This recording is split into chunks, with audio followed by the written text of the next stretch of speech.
What's going on, everybody? Welcome back. Gary Cowan. I'm here.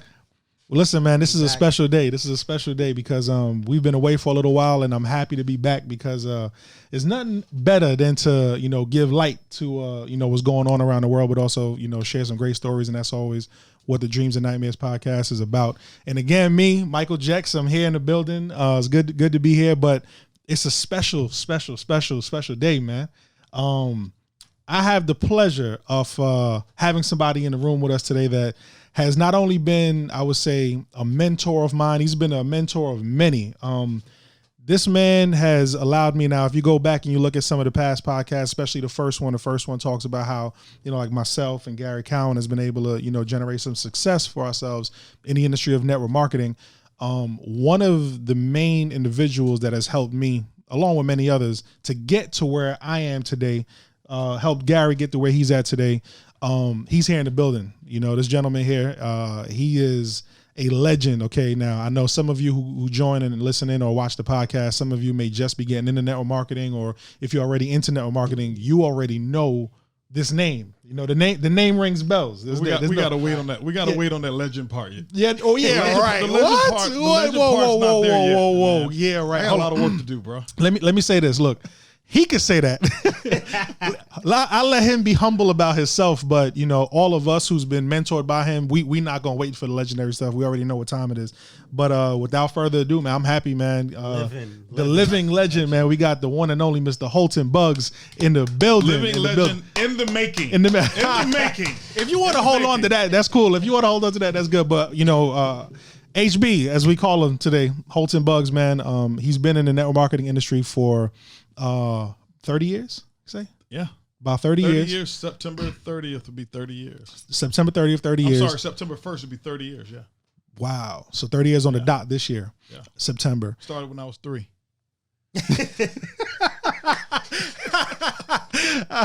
Started when you was 3. All right. That means that we was about 8 months. We was about 8-9 months, right?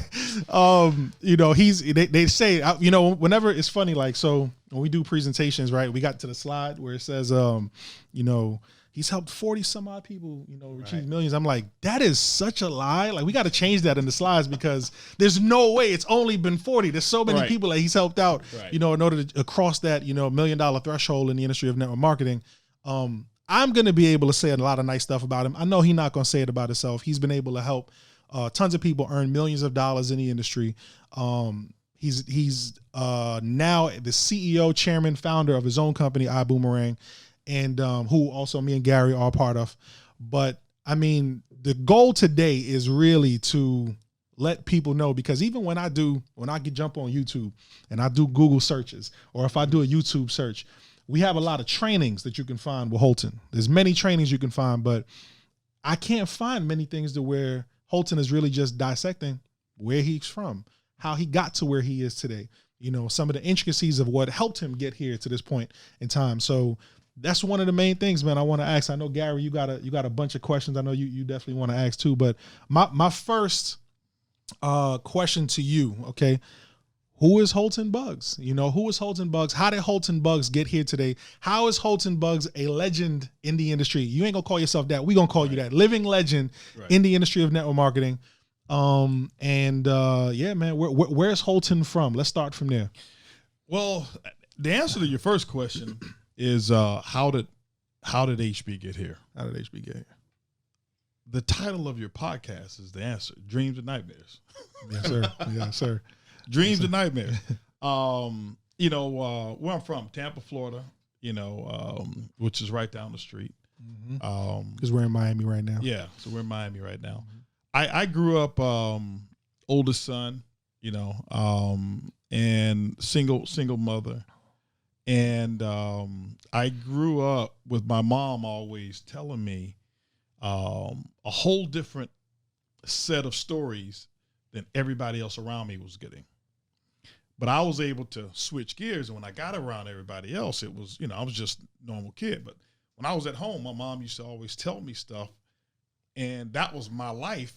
And I didn't understand that she was telling me something that was much different than everybody else. She used to always tell me, hey, listen, son, God put you here to be a leader and a provider. Every time I get in trouble at school, Hey, then we're gonna call your mom. All right, call my mom, son. God put you to be a leader and provider. Why are you acting out? Why are you doing such and such? You know, she's telling me this mole on my hand meant that a lot of money is gonna run through my hands one day. Now we were broke, right? So right. I'm like, I hope this mole come through. You know what I'm saying? I'm hoping this mole come through because I. You know, now you got people that's watching this podcast. Listen, they looking at their hand right now too, like yo, some moles. But basically, what at? she was doing was this, and I didn't understand it until much later. She was doing nothing but lying to me. And a lie is when you tell something that you don't have any evidence of the truth. So she wasn't being deceitful. She was just lying to me. And another word for lie today is affirmation. She was planting affirmations in my head about who I'm supposed to be. And when it's no different than a person who tells a lie. You ever seen a person who tells a lie enough that they start believing the lie? Mm-hmm. Yeah. Mm-hmm. You know, we know a few people. Yeah. I mean, they say it enough, and then they end up really believing it. Right. Well, that principle works, whether it's for good or whether it's for bad. She told me that lie so much, and she had no evidence whatsoever that was going to take place. But she told me that lie so much that I believed it, and it became a part of my subconscious. And when it got in my subconscious, you don't have a choice but to act out, and you can't act in contradiction of what your subconscious mind is programmed to do. You can't do that consistently for over a long period of time. That's right. So whatever's in your subconscious, you're going to act that out. So I acted that out, and so it was like that program that she put in me, and I just had to go and validate the program. Amen. And so, I had two younger brothers, and one is I think 8 years younger, then another one is 15 years younger. And had a great relationship with my dad, but Pops was never at the house, so I never grew up with my dad and mom in the house. Were they together? No, they weren't together. Okay. They were, so when the earliest that I've known, they were never together since I've been around or since I've known them. Gotcha. Always had a great relationship. Even still to this day, have a great relationship. But so I learned a lot of business stuff from my dad. Obviously my hero, but mom was that teacher. My dad was like that hero, but mom was the teacher. Is your dad an entrepreneur too? Yeah. Pops was an entrepreneur, and always been an entrepreneur. Always had a side hustle, always had a business, something going on, and so I got a mix of all of that stuff. My grandmother, I learned a lot from her as well. She was a bootlegger, strong businesswoman though. Right. Strong businesswoman. And so bootlegging in the sense of not making her own liquor, making her own liquor license. Oh, that's great. Yeah, that's next level. So in the backyard. She must be from Flatbush, or she must be from Jamaica, from Montego Bay. So she in the backyard, we had this, she had this thing. It was called the Oak Tree Social Club she created. Oh, wow. So people would come sit up under what they call, where are you going? I'm going up under the tree. Right. So the tree was my grandmother's house because that's where the liquor was. So I actually grew up, bartending at probably age 7 and 8, pouring dollar shots of Canadian Mist and Seagram's gin, and I would sit on the cooler. So when somebody wanted an Old Milwaukee but I go up under the cooler and grab it and get the dollar. So I saw that. I always saw my grandmother hustling, and I saw my dad always having a hustle. My grandfather. Hustle. And so I had all of that around me, and then I had my mom in my head. So I'm able to take everything that she's saying. I didn't know it at this time that what was going on, but I'm taking everything that she's saying and I'm watching what's going on. And that's why I learned how to hustle at an early age. Right. And so that's really where it comes from. Met my wife at 13. Mrs. Earlene Buggs. Right. Met her at 13. She was 12. 2 weeks after we started, whatever you call it ain't dating because you can't go nowhere. 2 weeks after she became my girlfriend, I told her, listen, I said, you know what? I'm going to marry you. 2 weeks. You knew it. Yeah, I knew it. She said, boy, I'm 12. But I knew what I wanted. And so obviously we've been together since she was 12. I was 13. Man. And so that's a whole nother story of how I got to where I am now, because that inspiration aside was something, that is invaluable. Okay. Especially from an early age when you know what you want, and so I start going after goals and trying to figure out this way of not trying to get rich. I try to figure out a way of not being broke. Mm-hmm. I was figuring my way out of it. I don't want to be broke. I've always come up on the side of not having. Can I get this, or can we go here? And we didn't have it. It was always we didn't have it. And so I had a whole bunch of hustles when I was going to mention that because I know that I've heard some stories about you had some hustles in school. What's some of those hustles you had in school? Man, listen, all right. The first hustle that I had, I was in the fourth grade, and I wanted a bicycle. And so my grandfather, I had a cousin. We lived with my grandparents during the summer, and so my cousin was older than me. So my granddad, who was cheap. I mean, he was so cheap when he walked, he squeaked. I mean, that's how cheap he was. And so we said, we call him Cap. Cap, we want a bicycle. So he's real cheap. So he went out and found these used bicycles. And mine had this long banana seat. Like the girly bicycle, this long bit. I'm like, you can't do no wheelie. I can't do no tricks with this.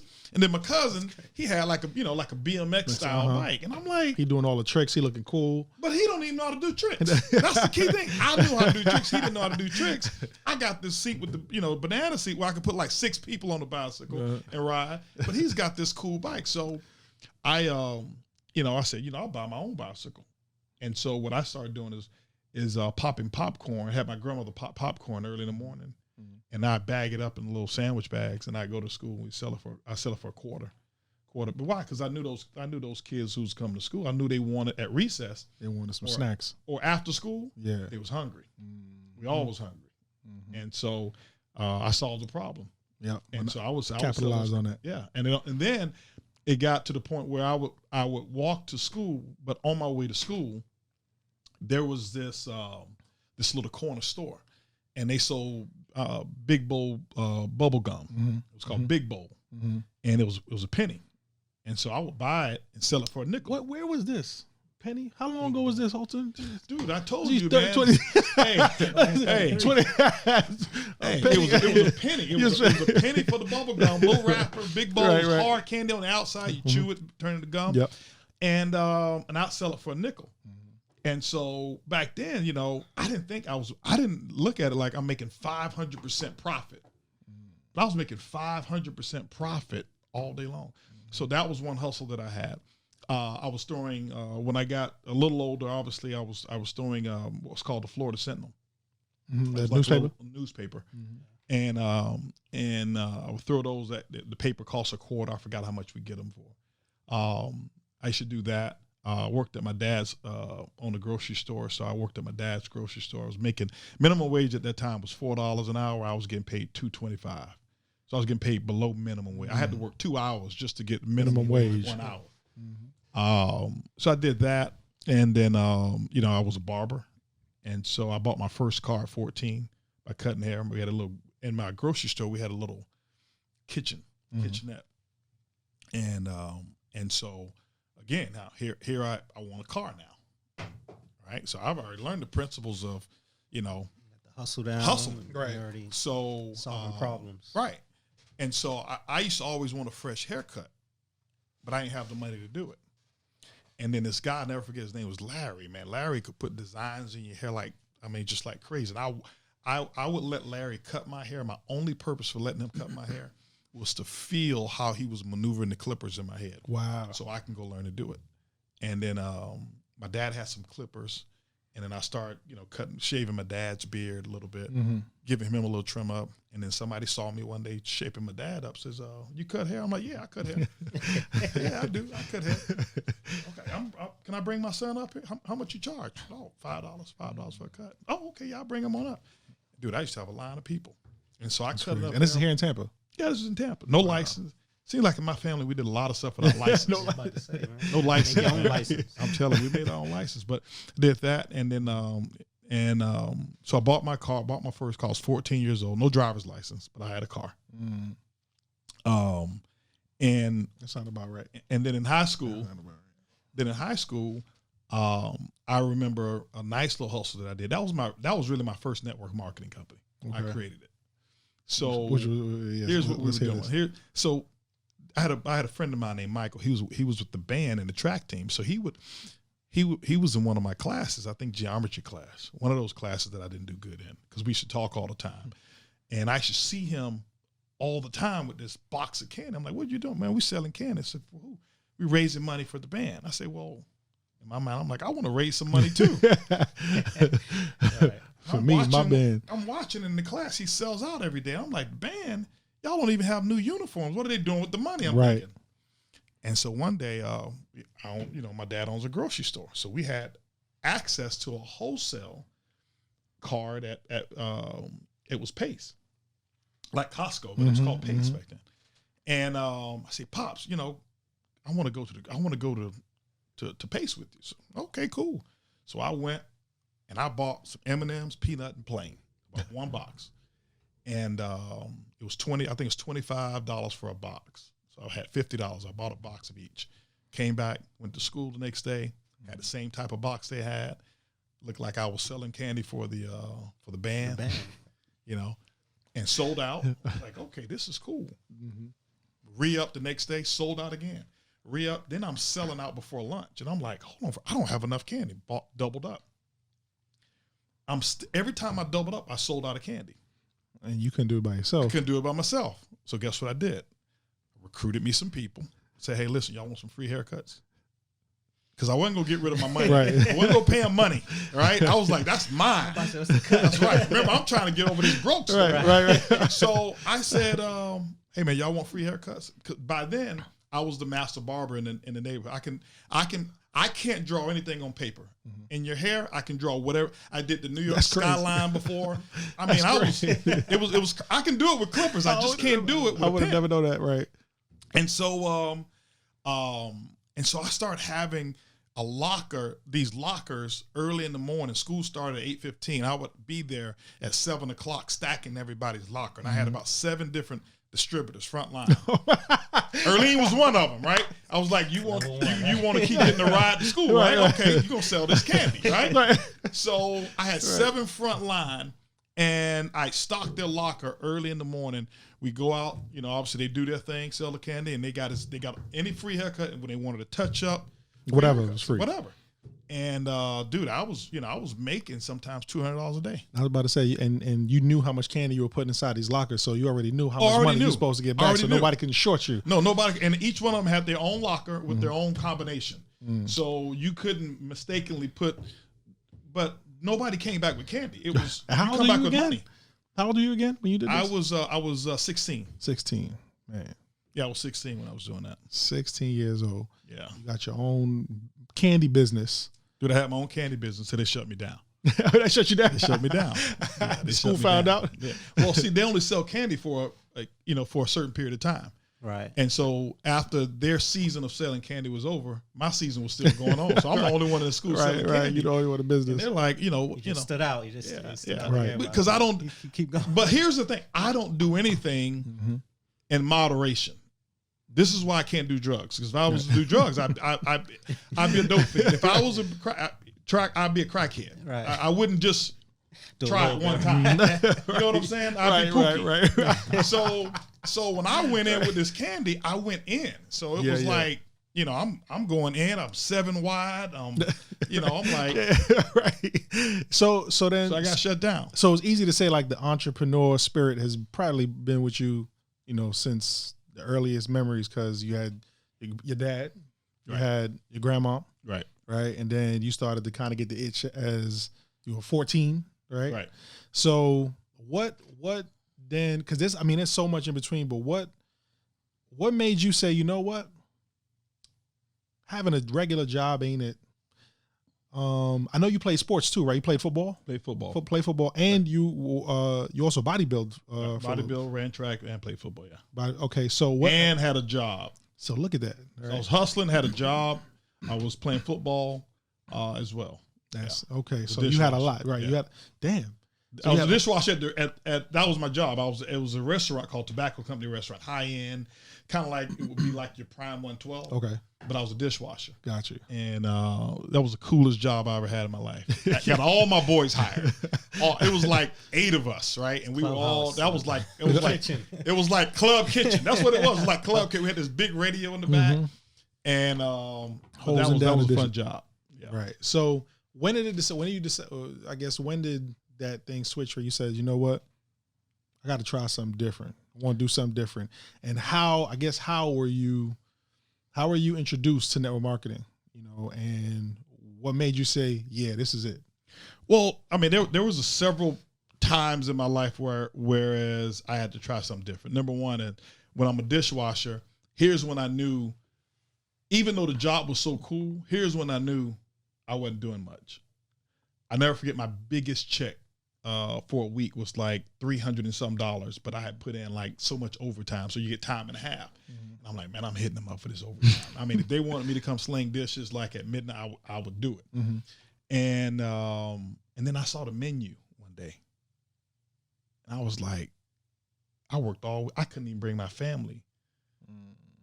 I couldn't even eat. Where you wash dishes at? Where I wash dishes at.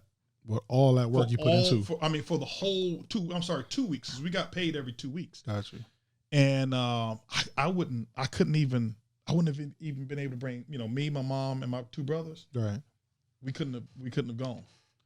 And I was like, this is, because I thought, man, I'm hustling. I'm hitting overtime, because you hear all the language. And that's what I think trap people, that the language of the broke, or the language of the poor. And I don't say that in a degrading way, but you don't hear wealthy people talk about overtime. Right. You don't hear wealthy people talk about, paid days off, vacation pay. Those words they don't even exist. We don't talk like that. Right. But that was the language in my circle. And so I thought I was doing something. Why? Because I got to the point where I was putting in overtime. I think I put in 20 hours of extra time over and was getting paid time and a half, and my check still didn't reach $400. I'm gonna cry when you get that check. Right. And that's the language that many people hear. I mean, what 90% of the 95% of the world benefits. That's what they hear. Right. So many people won't take the leap of faith to entrepreneurship because I gotta have benefits. Right. Right. Yeah, that's a fact. Right. Make some money. That's the benefit. Buy your benefit. That's a benefit of being an entrepreneur. Yeah, I always say it too. People are always looking for a hookup or a discount. If you earn enough, that's your discount. Right. That's your hookup. You earn enough, you won't need the 15% off. Right. Or the friends and family card, or or the cousins, discount. No, you don't need. Go earn enough, and that's your your discount. But I used to also I used to watch this TV show called Lifestyles of Rich and Famous. Yeah, my dad used to watch that too. Yeah, growing up. And with Robin Leach. Yeah. And I never forget it. He was British talking accent. about champagne dreams and caviar wishes. But my aunt used to always say champagne dreams and beer money. Yeah, right. So that's what we had. I had champagne dreams and beer money. And so even though I didn't drink, but I was like, I want that. I didn't know anybody who had it. I want that. And the only thing that I knew of that I could do to get it was to become a professional football player. That's all I knew. Right. I didn't have anybody else who had crossed that threshold of becoming ultra successful as a model. So I didn't have a mentor or somebody who could coach me into it in terms of the actual work and application of the work that's required to make a business run like that. My dad was successful. My granddad, he owned a lot of real estate, but I didn't know that he had done all of this stuff. I would look at those raggedy houses. I should be like, man, he owned those old raggedy houses, right. Because he owned homes that I would never want to live in. Right. And but I didn't know he owned all of them free and clear, and that every time somebody had to pay their rent, they was paying cash. Him. So it didn't equate to me because me and my mom, guess what? We were always late on our rent. Always. I mean, I don't know of a month that we ever paid or she ever paid the rent on time. Yeah. And we got evicted almost out of every apartment complex we ever moved into.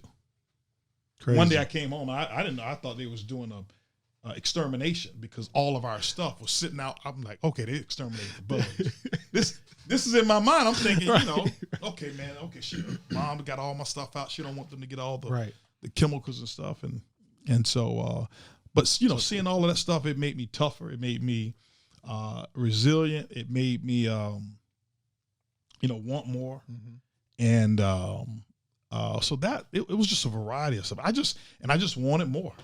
When I saw that more was available, I wanted. Right. And when was that time where you were introduced to network marketing, and then that click where you said, you know what, the more that I want, I think I can get it through this avenue? When was that? Man, I was a freshman in school. I was a freshman in college, and now I've set the world on fire because I'm the first person in my family to go to college.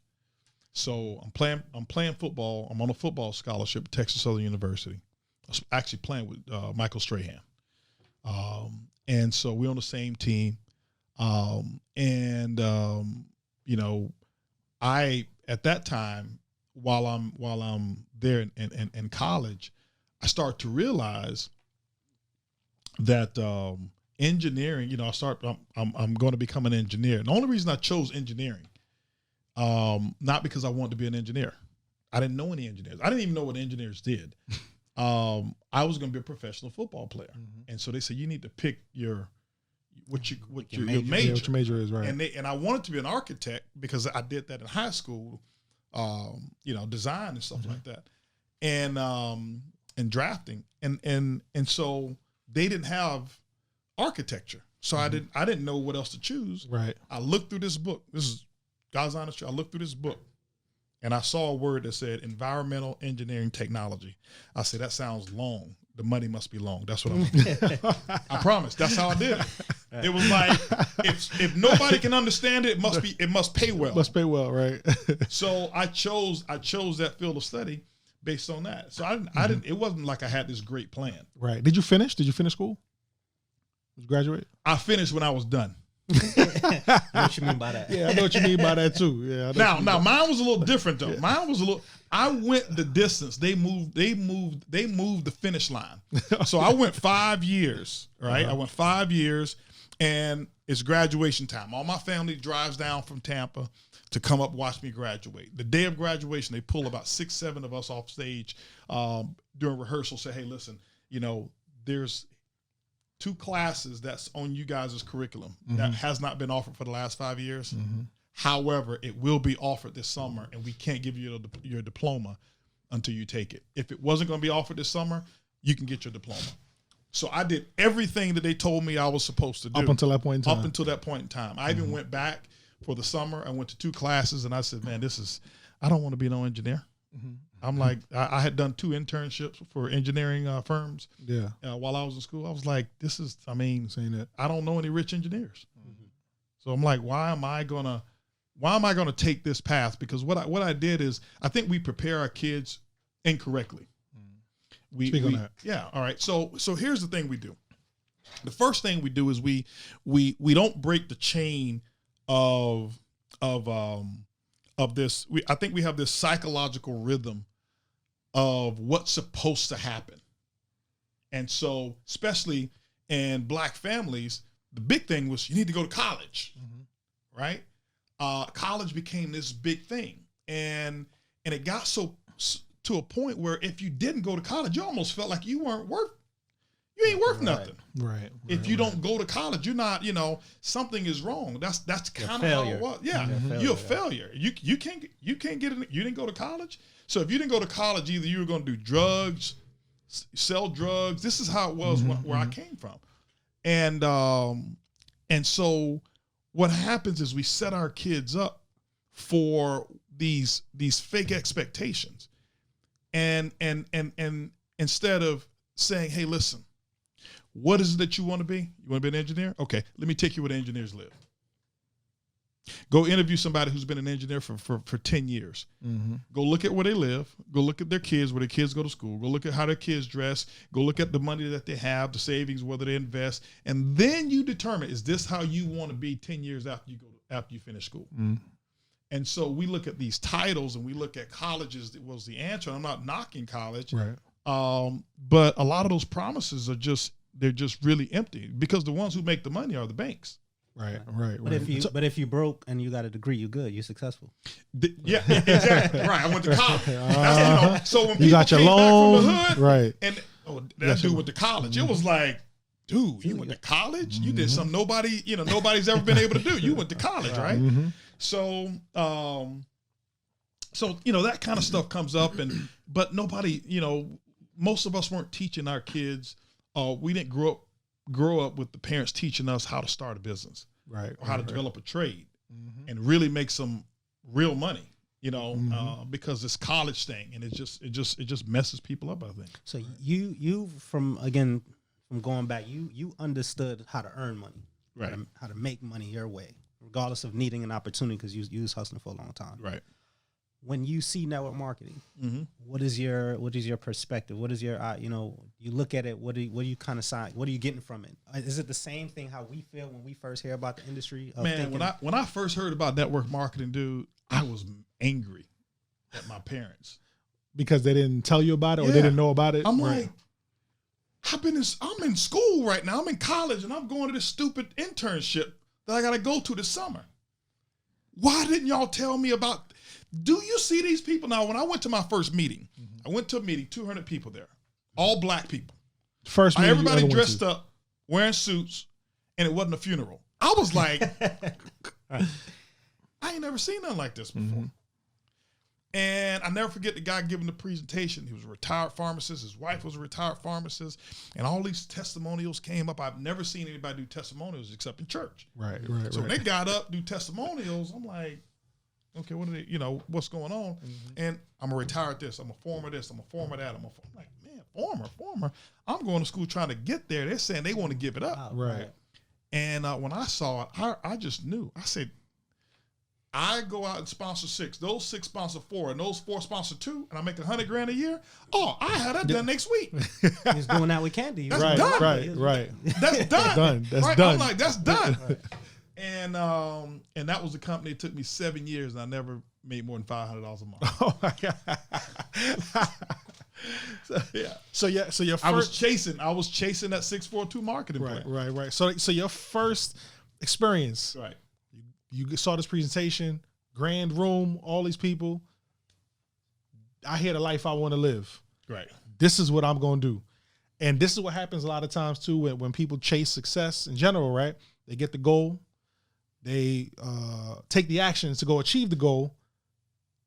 But shit happens. Right. It don't happen the way you like it. Right. So you went 7 years, your first 7 years in the industry, not necessarily. So you went to school, realized, you know what, this is what I just went to school for. That ain't what I want to do. Right. I want to go do this over here. Make that decision. You had that vision in your mind. Now I saw all these folks at this presentation say all these stories. I want to go do what they do. Right. Make that decision. Now you cross over that realm, and then now it's like, wait, what's going on here? Let's talk about that now. So you made the decision. 7 years. What did that 7 years look like? What were you doing, on the side, and how was life? There are no 7 years, dude. Those 7 years were probably the most important 7 years of my business career. I wouldn't trade it for anything. Mm-hmm. I didn't know it at the time. Looking back, I understand what I was getting, but it was rough. Yeah, I mean, it was really rough because I wasn't making any money. I made $500 3 separate times. In the 7 years. In 7 years. So it was 3. I know it's 3 different months. And that was because the company had promotions. Mm-hmm. They had a vacuum cleaner promotion. So I had 3 people in my group buy vacuum cleaners. These like $1,500 vacuum cleaners. Right. I got a $500-some check. But back then, you had to pay out your group. So I would pay them out about $275. So I kept $225. So I never ever made $500. I just got a check that had $500 written on it. And you had to disperse and you have to it. pay out your group. Okay. One time they had these water filters.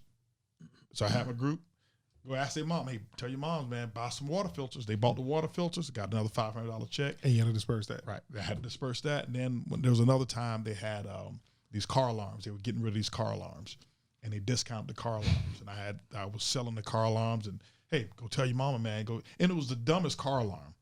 You plug it into your car with your 12 volt, whatever it is. You plug it into your car. You sit the alarm on your on your steering wheel. It just So I remember those. do you remember Actually, that? do remember those. So it was 80 decibels. So when you break in, whatever it is, it will go off. But all you gotta do is unplug it. Plug it, right. So all they had to do was hurry up and reach their hand in and pull up. You just unplug it. Whoop. So Yeah. Those are my 3 months. I made $500. I was working. I'll never forget. Early in I was working at Astro World. And at Astro World, See, mostly like right now. Hold on, shout out to Travis Arlene Scott for holding down No, and hold on. sharing See, that right now. So you 225 with hear Astro World. The kids, whoever's listening under Six 20 Flags. years old, no, they hear Travis Scott in Astro World, and so we got to. What's Astro I World? don't even know the Travis Scott Astro World combination. Yeah, Whatever it is. That's a different world. So it's Astro World's a theme park. theme park. Okay, so Six Flags theme park. We worked on a ride called the Sky Screamer, got you. Oh, and I never forget. Coney Island? We Astroland, they got they have not their Astroland, in New Astro York. World. Astro World. Astro Yeah. World is in Houston. So Astro World. he does a music festival every year named after that because he's from Houston Okay, too. okay, Yes. yes, from Houston. So we worked on this ride where the ride that it shoots you up and then you get to the top and you free fall down, and so we were on that ride working together, and so we had a manager. He was 15 years old. His name was David. I had like, How old are you? at this time? Yeah. I am 18. And your manager was 15. My manager's 15 years old, right? And so anytime you go, because 15, 16-year-olds, they never show up. So they overstaff. And then when you get there, they ask, who want to go home? We would always raise our hand. And our check would be like $20 a week because we always go home, right? Right. And then sometimes they'll force either one of us to work. But so we, did jobs like that. I was a waiter. I developed my people skills for my first waiting job. And nobody out-tipped me. Nobody out-tipped me. And that was when I got a bug of I am not going to have a regular job, because I was like, hold on, you guys come in to work at the same time I come in. I'm leaving with $100 in tips, and y'all leaving with 50. Why? Because I'm doing something better than you, and nobody could promote a person to get a bigger tip. See, I can promote you as an employee to get a bigger position because of who. And I wouldn't even get the best tables. They put me in a smoking section. Back then, they had smoking sections. And so I sometimes start off in the smoking session, and smokers didn't tip a lot. It was just, if you worked in smoking, non-smoking go tip more. And so I never got real big tables and stuff like that. But man, my tips were real big. And so I was learning, I was crafting my skill. I was learning people skills. I was learning how to communicate to people. I was learning how to cater to what they really wanted. I didn't know all of this stuff was going to have anything to do with what I'm doing now, but I was grinding right then. I was basically taking the money that I wanted to make, and it was just being stockpiled somewhere, building interest, and I'll go collect from it later. Gotcha. Once I finished enough of my developmental skill set. And what was that like? Well, and so when I finish, I'm talking about being able to go through enough work, learn enough from the work that I was doing, and then know how to apply it when I needed to. Gotcha. So because you have some people who are what I call unconscious competent. They don't even know. That They just know how to right. do it, but they don't know how. They don't know how they do it. They just know how to do it. Right.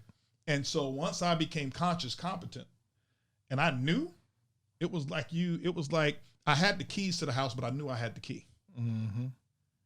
And so you give me the keys to the vault, and I know which key it is. That means I can go in the vault, and you tell me I can use the key. Yep. Go whenever you want. Yeah. So your first 7 years was First Finding 7 it. years, man, disappointment. I never built a group more than 49 people total the entire time. Never had 6 people in my group active at one time. More than 6 people active. Oh my gosh. Never All did. right, so- My biggest volume I ever did, I hit the 1,000. Those 3 months that I made $500, we had a pen called the 1,000 pen, which means you did 1,000 points business. And that was about equivalent of about $2,000 real dollars in business. So my biggest month was $2,000. They had another pen called 2,500. I never did that in 7 years. 7 years. How many So with people what would we have quit? call director, Right. I wouldn't have hit director in our company for 7 years, and basically the equivalent in terms of the volume. Right. Now what? There's hope. There is hope. Right. If you look, if someone's listening and you think that you're not doing what you're supposed to be doing, there's some hope. Why didn't you quit? Because many people would go through that time. I'm doing this 7 years. I ain't making no money. What I'm doing here? Like, what was I going to go back to? Right. You say you're doing So your right, own work. right. What was I going to go back to? So I was like, I don't have no options. So it never occurred to me to quit. It was never even a thought of quitting. And I couldn't quit. Hell, I didn't even get started yet. How you gonna quit something you didn't start, right? So I was like, you know, I would see these people on the stage and the stories. What really kept me in, it was the stories. We had a tape program, and I invested about $70,000 over that period of time, in books and tapes. When I went, so during that 7 years, you invested about whole check. Went to all the money outside of our bills that I was making would go to tapes and books. Wow. So personal development. And I devoured them. Mm-hmm. I devoured them. I would go to bed at nighttime listening to audios with a pillow speaker because I was going to ask if that was the time that birthed the genius. Yeah. You feel like that was the... Yeah, well, I think the whole part of it was that developmental time. It wasn't like this just one moment. Mm-hmm. You know, I do know the moment when I recognized I got it. Mm-hmm. I remember that moment like yesterday, okay? But the whole period of time, you're still in this, you believe it, you know you're going to do it. I didn't have a mentor. I didn't have a coach. So I had nobody to say this, yes, you're on the right track. So I'm listening to these audio tapes and all of these stories, and it wasn't the technique tapes that I listened to. It was the story tapes. Mm-hmm. When I would listen to people talk about their story, where they were from, and how they broke through. That's what kept me in 7 years. Are you a fearful learner or eager learner? I mean, are you a person that both? Both. I am both. Fear is probably one of my biggest motivators. Yeah, I'm a scary cat. Okay. I just don't let fear control me. So I have certain fears because I experienced a lot of undesirable things. And I because I have a great memory, I remember what it's like. Yeah. So I have this big fear of ever having to go back and visit that. Mm-hmm. I have a fear of when I never forget my brother's 1 year old, and only thing that was in the refrigerator to eat was Cheetos. You know, and so that was for breakfast, lunch, and dinner, Cheetos. Okay. So that's still in my mind. And no matter how much success I've had, I always remember I can't go back there. Mm-hmm. So it doesn't paralyze you, kind of just lets you. It motivates me. It doesn't. No, it motivates the hell out of me, big time. But I'm also an eager learner because I'm very inquisitive. I want to know how. I want to know more. Once I started to learn personal development was even available. I didn't know. I didn't know until I got into network marketing that I could change. That world of mine didn't exist. I never was in this world of you can become a better person. No, I'm born. This is how I'm born. This is who I am, and whatever my destiny is, it's gonna happen. Yeah. You know, it was always if God's willing. It's those are the type of yeah, statements that's the stuff. Right. We grew up on ignorant people. Right. And I'm not saying, some people say, well, you're not spiritual, you don't believe in God. It has nothing to do with it. But that's stupid. Mm-hmm. If you read the book, if he says that he, beloved above all things, he wants you to be, healthy and wealthy. Right. So why would you say if God's willing?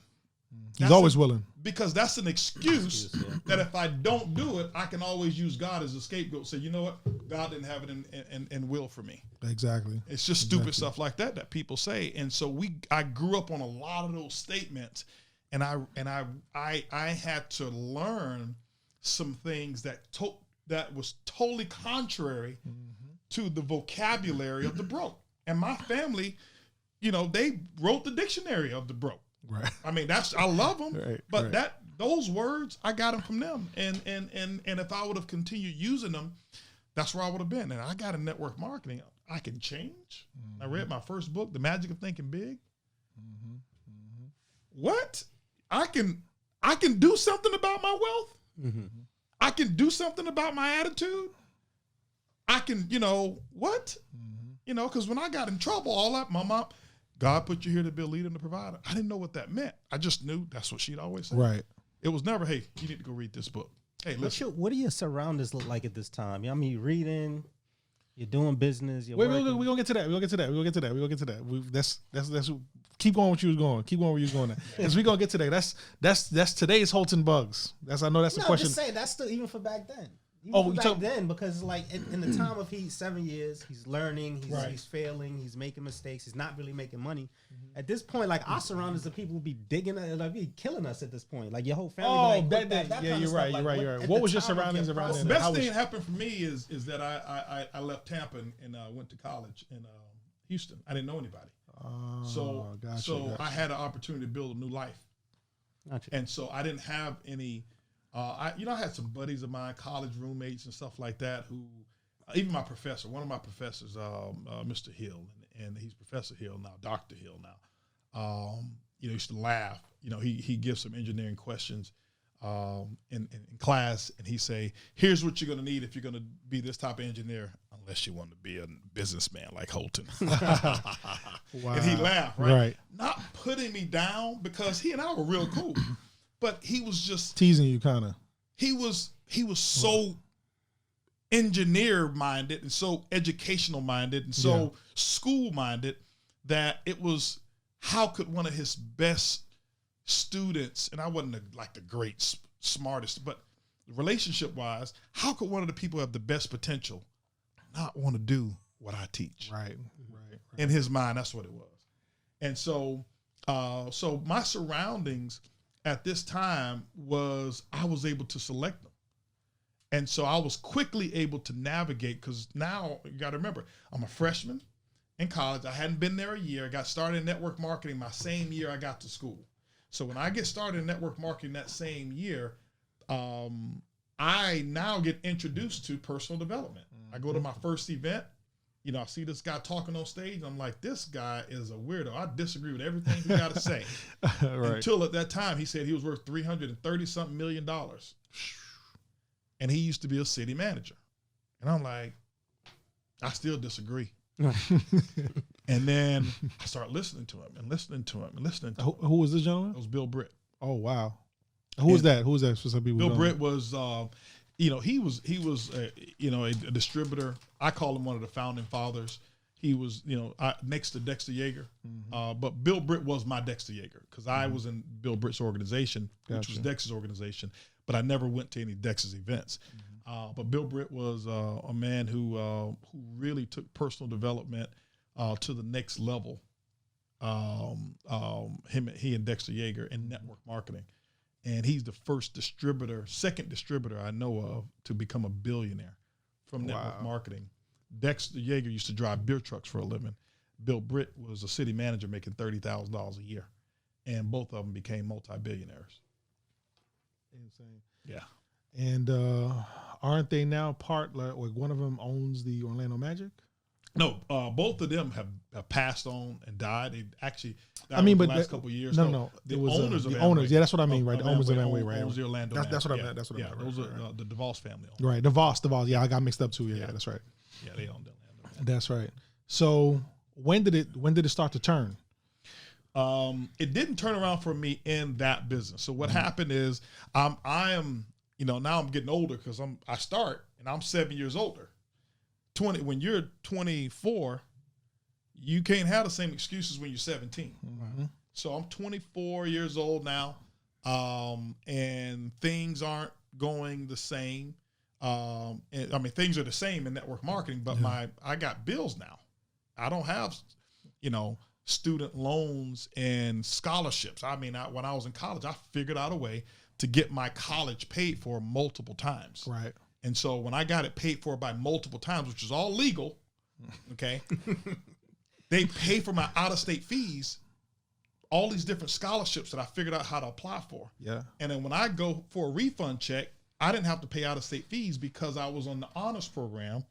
And so the companies paid them, and they just gave me the refund. So we were making about $20-some thousand a year on scholarship money. Wow. So this is why I can have a job and only make $21 a week, because all of that. So now that's up, that's done, that's over. I need this money coming back in. Mm-hmm. And that was all tax-free money. Mm-hmm. So I need this money coming in.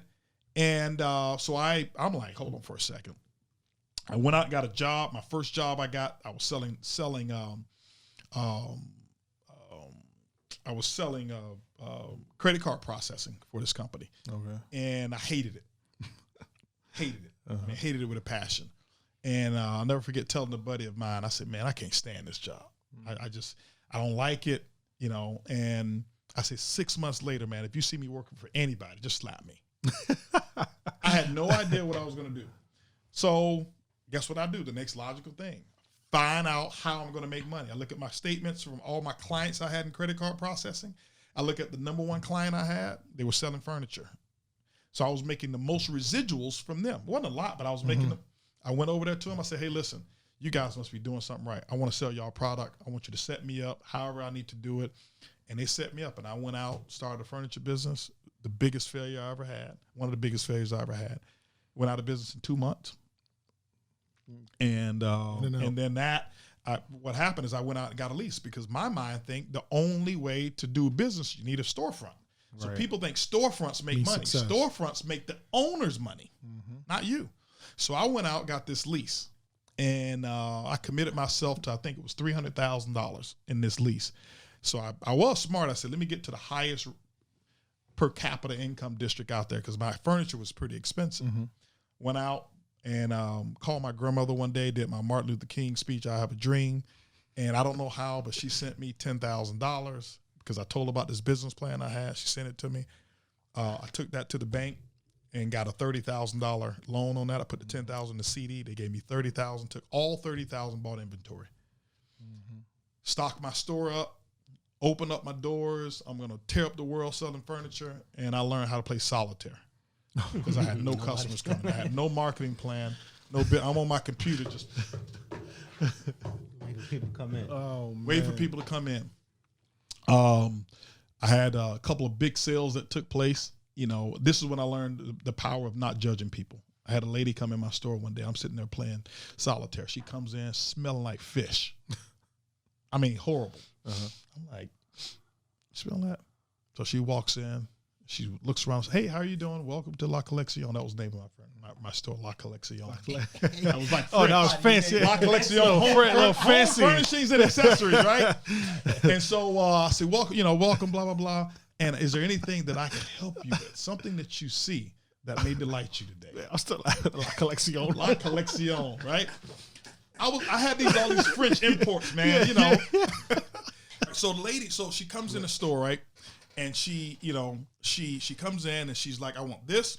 And I'm like, she says, can you have this to my house in an hour? Yes, I can. And so she buys the stuff. It was a bed she bought, a couple other little pieces of accessories that she bought, and the total was like $9,000. And my cost on everything was about $2,000. So that's $7,000 in profit. So I had high markups in furniture, especially this type of furniture. So I'm like, I gotta get this sale done. I gotta get this delivered. So I told her yes, and got to her house. I couldn't take she had this armoire as well, and I couldn't fit it up the stairs because she had this. She was buying all of this for her son, who she had just bought a condo for. This is why I say I learned not to prejudge, because she owned this Thai food place called Nitnoi, which was a very, very popular. She owned all of them in Houston. That's why she smelled like fish, because she came from her lunch break. Right. Saw all this furniture. I want this for my son. $9,000 like that. It was nothing for her. And so I had a couple of really good moments like that. And then afterwards, man, it was just downhill. I got really good at solitaire. And next thing you know, I 2 months later, I'm like, I ain't gonna make it. I'm like, but man, I can't lose this money that my grandmother believed. I gave her the I Have a Dream speech. So I said, okay, I know what I'm gonna do. I'm gonna go out of business, but I'm gonna go out swinging. So I went and got this 2 big 40-foot trucks, budget trucks, moving trucks. Hired some guys to load all the furniture up. We went in the middle of the night because, I couldn't unpack all my store in the daytime. The owners would have known he's trying to get out because they'll lock your stuff up. I said, they can't lock didn't have the money to pay the rent. I said, they can't lock. That's my grandmother's $10,000. I can't, that's not going to happen. Right. Went in, grabbed all the stuff and went out. Never forget, it was a Father's Day, Sunday. And I went on this parking lot on the Sunday while this business was closed, and I made $4,000 profit in one day. And I had cut my prices big time. I was only doubling up. So if I bought something for 100, I sold it for 200. Normally I buy something for 100, sell it for 5. Got it. And I was like, this is cool. But I'm like, okay, I'm not going to reinvest all $8,000 that I just sold. So I reinvested a little less. The next week, I made about $3,000. Then I had to buy a little bit more. And then I made about $2,000. So I'm buying less, but I'm making less. Right. And so what I did is for the next, I don't know, maybe 5 years, I went out of business every weekend. Going out of business sale every weekend. I had a business going out of business. That's insane. And so I was killing it, man. I made most money I'd ever made up until that time. You know, I was working 2 days a week. I was making about $150,000 a year, take home. And working 2 days a week. And so, but I got real good at building relationships, and how I made it is because I get the customers on the weekend, and then I have to deliver the furniture to their house. And when I walk in the house, I always look for opportunities. So if you bought a bed for me, you know, I've got a table that would go real good right there. And I'd always bring a truckload of furniture. I never would bring what they bought. I bring what I think they need. Right. And I'm the expert. And so I'm going to show you that you need this furniture, because all I'm going to do is go sit it in your house. It don't cost me anything to sit it in your house. I sit it in their house. If they had a flower pot, I put the flower pot on there, and I do all this stuff. And it was like, I can't remember a time where I did that, where anybody didn't buy some of the stuff that I brought in. And so again, I'm building those skills at that time.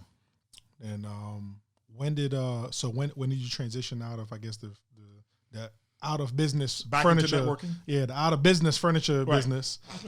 So I think it was about 5 years later, I was actually going out of business. For real. So My going out of business was going out of business. Right. And what happened was all my furniture was coming from Indonesia. And so Indonesia had some internal war stuff going on. The value of the currency dropped, and my prices shot way up. So I couldn't sell for what I was selling for, or I had to buy cheaper quality, and I just wasn't going to do that because I had a good reputation, right? And I wasn't going to buy, like a dining chair that I normally buy for $100. Now my dining chairs, I buy them for $100, sell them for $1,000 a piece. So when I sold a 10-seater, that was $20,000. The table was $10,000.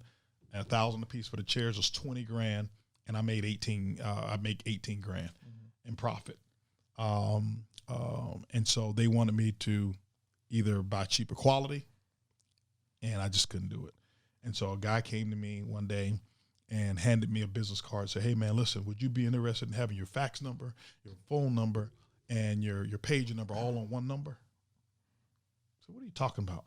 Man, this is a thing we have called the Z line. I'm like, what are you talking about? No, he called it the optimal line. So he gave me his business card and walked off.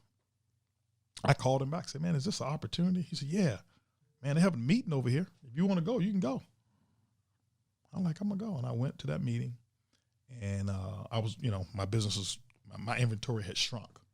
And I'm now down to, do I pay my rent or do I pay my inventory? Right.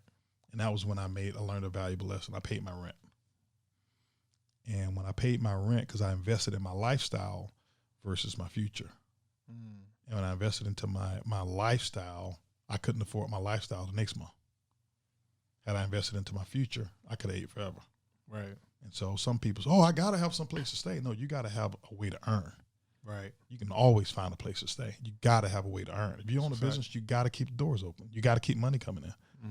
And but I'm 23, 24 years old this time, so I don't know what's going on. So I went to that meeting because I'm looking. I'd had my taste in network marketing. I'm like, I'm gonna go check it out. Went to that meeting, and I was disappointed, man, because it cost $500 to get in, And at the end, I saw all these people running up to grab an application. I'll never forget it. And I'm sitting there, and my throat was dry. I got this lump in my throat, and I'm just like Stressed. damn, I don't even have $500. And they let everybody sign up, and I stayed around. And towards the end, they say, for those of you who didn't sign up, we have a financing option. If you put $99 down, we'll finance the other $400. That was it. That was it. Put that $99 down, and that was all I had to my name. I had $100, and I put that $100 up and financed it. And I asked them, I said, listen, I'm seeking counsel now. Who's the, and I met this guy named Carlton Hargrove.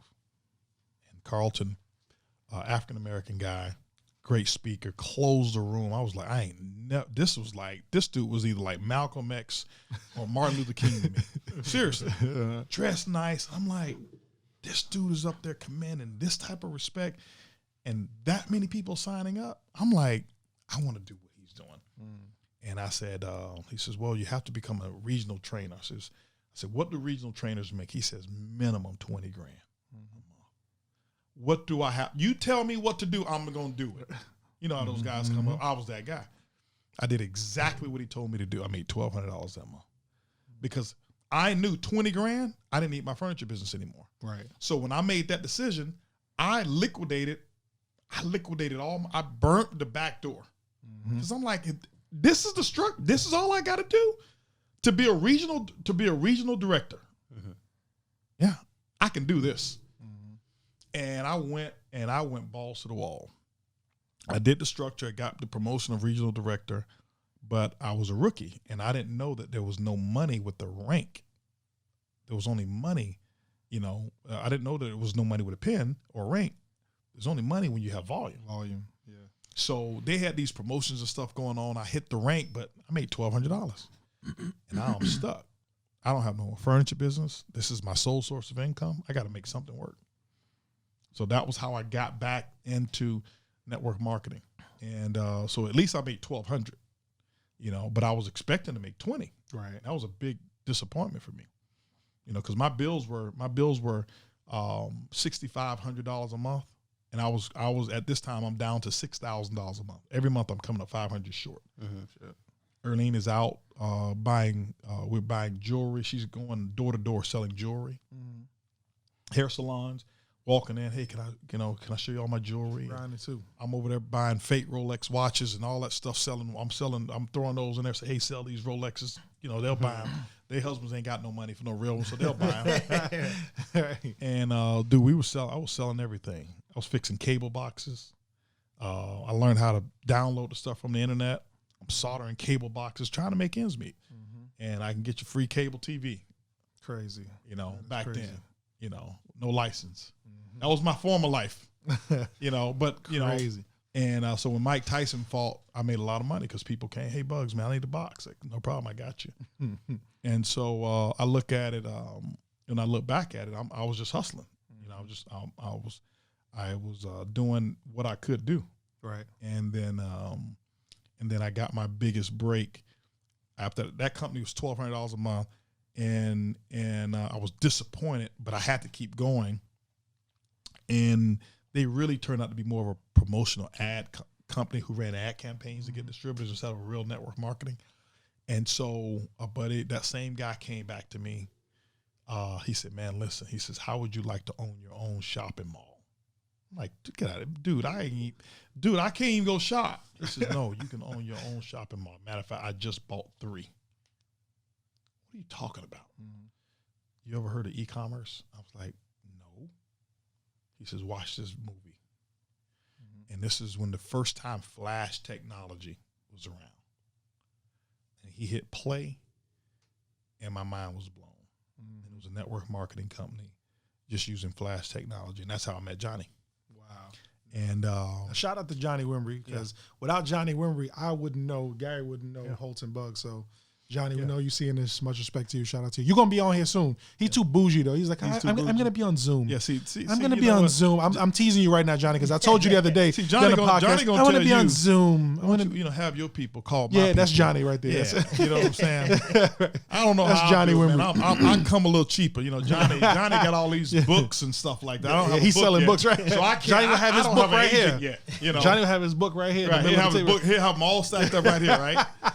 Okay. So, so I saw that, man, and then that was the first time I ever got into a binary, and I let loose everything I knew, and went for it, and the networker in me was born when I got in my first binary, because now my back is really up against the wall. They had already repossessed my car, right? So I was 45 days away from foreclosure on my home. I was $250,000 in debt, and behind on all my bills. American Distress done already turned me off. I'll never forget. I owed them $11,000. I had bad advice. I had a buddy of mine told me, he says, "Listen, you can't pay your credit cards." I said, "No." Bad advice. This is why you don't listen to people who make the same amount of money as you when you got money problems. Because I said, "Steve, man, I'm just tough right now, bro." He says, "Man, I can tell you I can tell you what you're gonna do. If you know you're not gonna pay them, let me show you what to do." He says, "What I want you to do is I want you to write a check for your credit card bill, send it to them, and you, when you send it to them, call and find out when that check is cleared. As soon as they get the check, the check is no good." But they're going to clear your credit because you made a payment. So if you got $10,000 credit available, you send a check for $10,000, they're going to open your credit line back up to $10,000. Then go buy the stuff you want to go buy. Now they're going to give you a $20,000 credit limit. You're going to let it drop anyway. So now at least you got the stuff that you wanted to get. I listened to them. I'm like, okay, because this is a shortcut. Exactly. I'm back. It's the shortcut, and you're not going to you can't shortcut your way to success. Every time I did something that I shouldn't have done, my alternator went out on my car. Every time. I don't know what it was. Every time I took a shortcut, my alternator went out. That was the Lord inside that alternator. Yeah. I'm gonna teach you right now. Yeah, man. I was like, I didn't want to. I didn't see myself hurting anybody because I couldn't see the MasterCard ended person. I didn't feel like, but that was just a bad philosophy back then. It was a broke philosophy, so. And that's when the no debt mindset was birthed. After they came and got my car, dude, that was demoralizing. My wife went out. Where'd you park? Well, I always park in the garage. And I said, yeah, I knew I was behind on the car. So I took my Eagle Talon and I put my Lexus in the garage, and I took my Eagle Talon and put it outside the garage, behind the Lexus. So even if they they couldn't do it because the Lexus, dude, they moved my Eagle Talon to the side.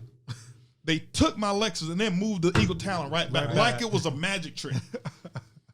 I've seen that happen a few times. Yeah, and so Earlene asked where the car was. The heart started to beat. Yeah, and I'm like, it's out there in the garage. No, it ain't. So I'm thinking somebody stole it. And no, I would learn real quick that missing 2 car payments will put you back on your feet. That's it. So now we got, we enter, only because we're a little short on time. Yeah. We enter the days of Organo. And this is when, like, I guess the legend is really maybe the legend has been being created throughout this whole process.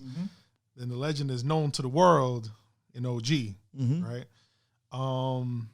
If you can, just a little bit, about that experience, because you went from, the majority of the story is important, right? Because it wasn't all roses. Everything that Holton spoke about was all of the trials and, just things that went wrong. Right. To the point now we get to OG, and, now it's record-breaking months in income, stuff that people's never really even heard of at that point in time, especially, right?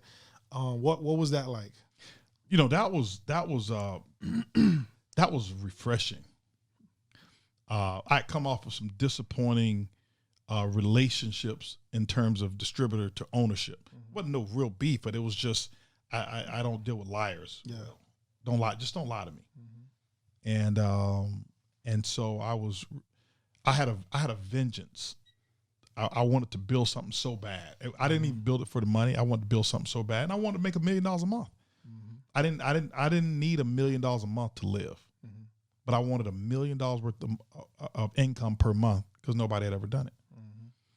And so I set my goals, and I mapped out the plan, and I found this product that I didn't even consume. Another thing, people say stupid stuff. Oh, I got to use the product in order for me to join the company. No, you can't get rich off of what you buy anyway. You know, the majority of people who own casinos don't gamble. And so it's just those broke philosophies that we have in our minds of excuses. And so, right. And I was like, at first I thought I had to drink coffee to sell it. Right. I realized I don't have to. Everybody else drinks it. And so I took that, created a little real simple system. I knew everybody drank it, and I wanted to find a way to make them fall in love with it. And I found a way to make people fall in love with a different type of coffee.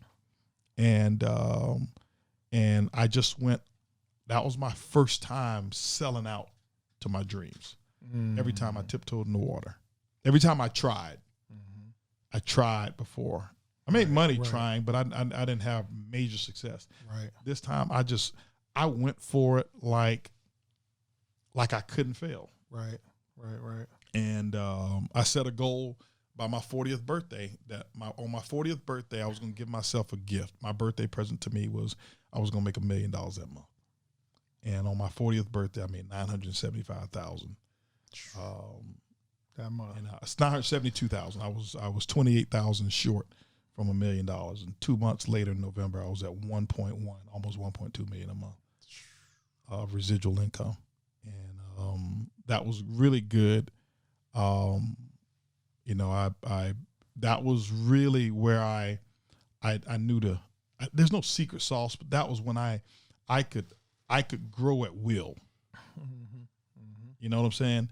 You know how Michael can just hit the free throw or hit the 3-pointer, or just you just know it's going to go in. Right. Kobe he just knows. Okay, this one's going in. The rim was as big as the ocean. Right, yeah. And that's when, and it was kind of like Neo in the Matrix. In the Matrix, where he was already the same guy, but when he knew, right, it opened up different. And that's what happened for me then, and that was great. And then, but even when I got to $1 million a month, it wasn't no celebration, because, I had been saying it for 4 years. So I lived it for 4 years. You celebrate something, when you get there, and it's not a surprise, but it's new. It catches you off guard. This wasn't new for me. This was 4.5 years old. So it was about time. Yeah. About time. Yeah. And so now, things are just in different perspective. Now I don't bill for money anymore. Right. And now you have your own company, Abu Marang. Founder, CEO. We'll end off with your vision for that, because I know I've heard you say before, this is almost like your gift back to the industry. Right. You've done it for so long. $100 million in commissions. Now it's time to do it from a different angle, from owner's angle, gifts angle. Real quick, if you can, just to give us what's this end vision now with the end vision. Number one, I wanted to make an impact and stop the real lie that's told in network marketing about this fake residual income that nobody ever earns. Okay, we get residual pay, but we don't have residual or perpetual residual income. And so nobody intentionally tells a lie. It's just not set up to be that way. Yeah. And so everybody, just like myself, gets hyped up on, I'm get involved, and man, I'm gonna build it to a certain level. I'm gonna retire, and my grandkids, great grandkids, gonna have this money. It don't happen. Okay. And so I said, I've spent so much time in this industry. What if I could make the lie? Right. What if I could make the nightmare, the dream. Dreams and nightmares, right? And so, and I'm like, who better to do it than me? I came up with a concept. It wasn't from an ego standpoint, but I thought I could make the industry better. You do something, I'll be 30 years in the industry. You know, you want to have your imprint on the industry doing something unique and different. Right. And that's what iBoomerang represented, being able to do something different. And then I've always had a dream of economically empowering people in multiple industries. You know, I talk, you know, even to my staff, I don't want my staff, and I don't want them feeling like they just have a job. Right. I told them the biggest pay they're going to get is they work around me. You're going to see the way I think. You're going to see me do other business deals right here from this office. You're going to see me buy apartment complexes. You're going to see me buy other companies, buy businesses. I'm here. Told you why I'm here right now in Florida, to buy a company. You're going to see, you're going to watch me do all of this stuff here, and you get a front row seat. And so your salary is going to be, you get paid to watch what's going on. And so, Yes, sir. And my goal is to teach better money philosophy specifically to African American and minorities, because I didn't have them. I thought we made money. I thought the purpose of money was to have more to spend. And then I learned that that's not the purpose of money. The purpose of money is the purpose of having income is to buy assets. Yes. It's the only purpose to have an income. If you're not going to buy assets, you don't need an income outside of what you're going to have to live. But, you know, I think society, specifically social media, all of this stuff that we deal with now, it forces people to go out and commercialize their wealth seeds and go out and say, look what I got. Look what I, you know, because every time I go out and buy this or that, that's somebody else's income. That's somebody else's investment. It was yours, but you gave it away, and you now allow somebody else to take that income and invest it. And so I look back and see, you know, the number of people and how many apartment complexes they could have had, how many pieces of real estate they could have had, how many companies they could have bought, you know. And so, you know, it's just, it's different. This is why I have that philosophy of good philosophy, get out of debt philosophy. Right. I have a question in terms of that. You know, we've been on the phone before when you talked about why network marketing was the best direct. Because here's what I'm thinking: well, why would a person now choose network marketing rather than go right at that? What makes you say this is a good form of income? All right, be able to create it from. Because here you can create cash in large amounts, and you can do it in a relatively short period of time. You really can. And so while you're doing this allows you to develop your skills. When you become successful at network marketing, and you know that you were one of the main reasons that you were successful, you can almost do anything now. That's right. Because of the skill sets that you have. That's a fact. You know how to deal with people. You just now need a different discipline to apply your skills in.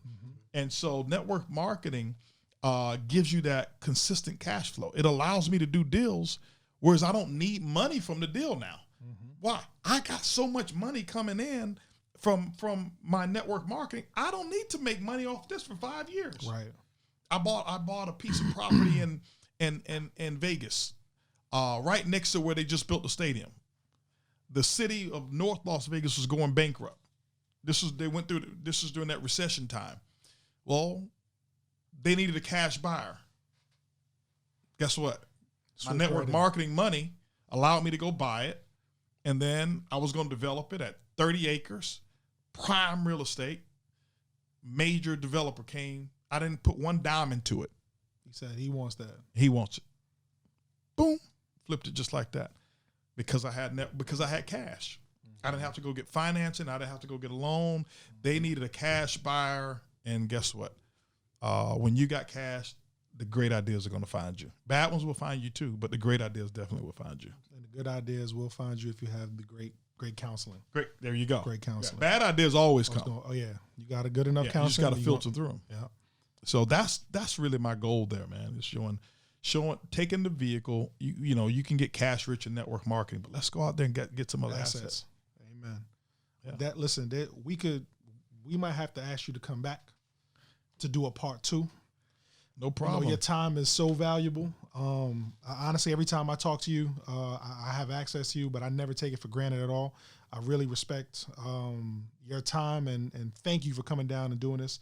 Right. Like I said, this was a special one for us. He's definitely his DNA is all in the Dreams and Nightmares podcast. So for him to be here was special. And yeah, man, we're gonna have to get you back here because you're too filled with knowledge. And we about to wrap up. But again, Michael Jacks, Gary Cowan, appreciate Mr. Holton Bugs, Dreams and Nightmares podcast signing off. Let's get it. Let's go. So I'm talking about.